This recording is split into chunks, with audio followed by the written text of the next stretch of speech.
Hello and welcome to Re-enthused. Today we're going to take a look at a company where, whilst there are other fruit-based computer manufacturers out there, this was one of Britain's own, and that is Apricot Computers. Specifically, we're going to look at one of their machines that was designed for life on the road, or at least designed for where you got to once you were on the road.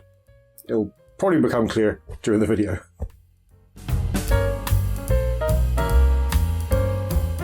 Right, and here it is. You could tell it's portable because, it says portable and it's got a handle, so therefore definitely portable. Absolutely nothing else about this system would declare it as being portable, but yeah, it's no worse than the other luggables of the time, and it's got some unique aspects which we'll get into. But first, let's do the bump for it then. Apple. That's the other fruit-based manufacturer. The Apricot Portable was released in 1984 by Applied Computer Technologies. I know I said Apricot Computers, but they did eventually rename themselves Apricot Computers, but, it counts still.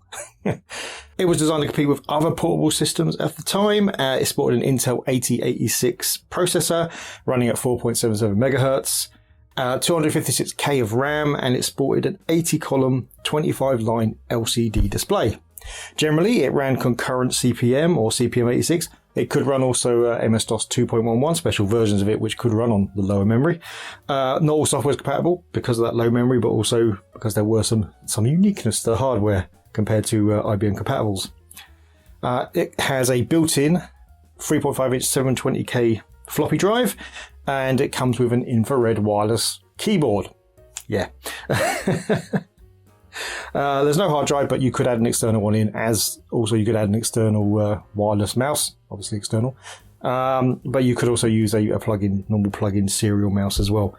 Now, one of the other unique parts of this system is it had built-in voice recognition system. Fairly obviously very early voice recognition system, but it existed, and it came with a clip-on microphone, so you could actually use that, and some software did support it. The RAM could be expanded up to 768K, but in 1985 they released a new version which increased the base RAM to 512K. One other interesting thing is you could connect an external display to the machine, but you didn't just have to have the same image. It wasn't just mirrored.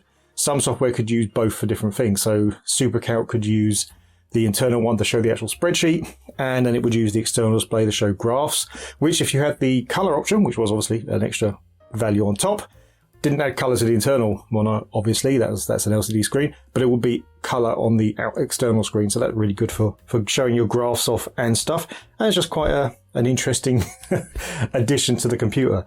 In the end though, the portable wasn't really seen as a serious contender in the market. It wasn't compatible with existing Apricot computers, let alone the other MS-DOS computers. It suffered from some serious incompatibility issues, are generally considered a bit of a toy.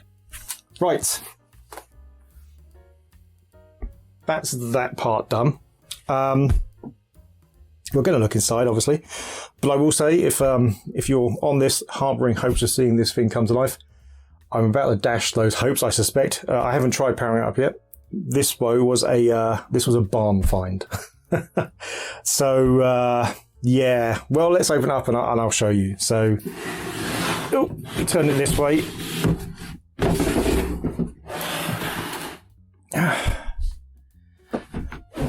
It is quite weighty, I will say.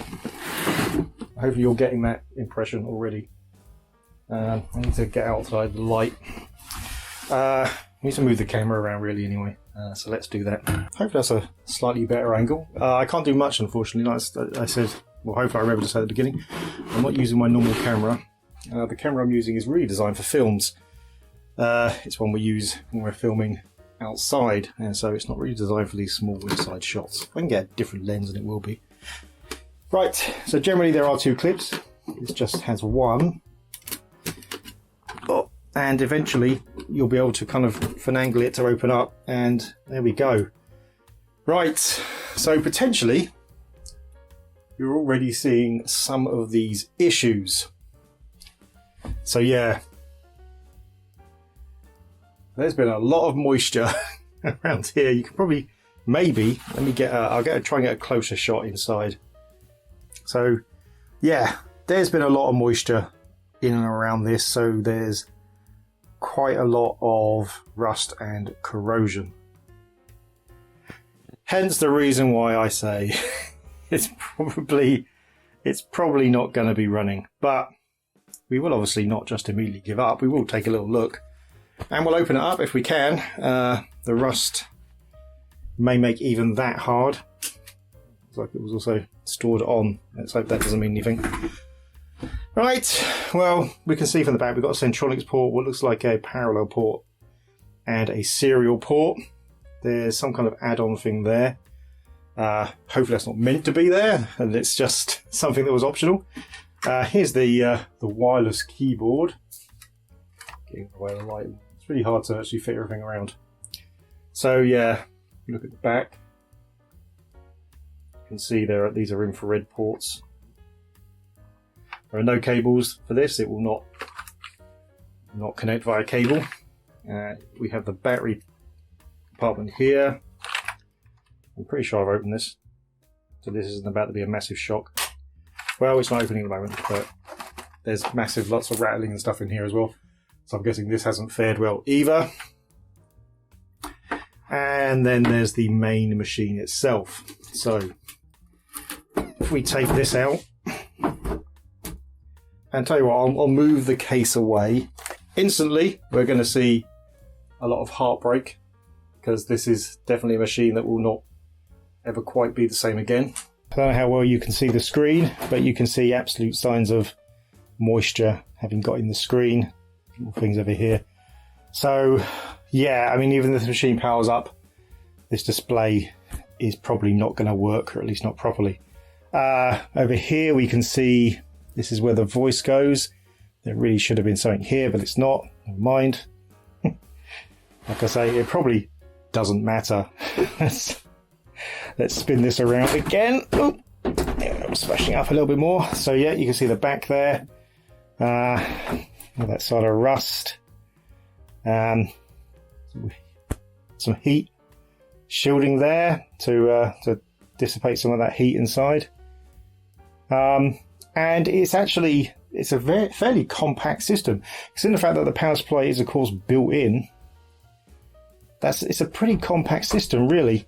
Yeah, there's our floppy drive. That looks in absolutely awful condition. That is absolutely dead. Yeah, so this machine is probably never going to power on again. In fairness, you may not be able to see that on the camera, I don't know, but that's the infrared module for the keyboard, and of course the mouse if you have that. It's a shame, but yeah, this machine has absolutely had a very, very hard life. Well,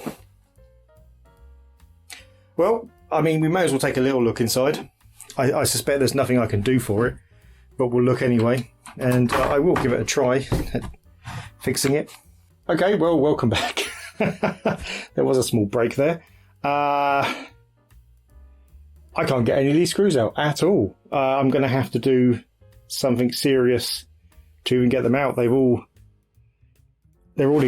incredibly corroded. So yeah, they won't come out at all, and I'm going to risk breaking the machine if I do. Oh, that's a shame.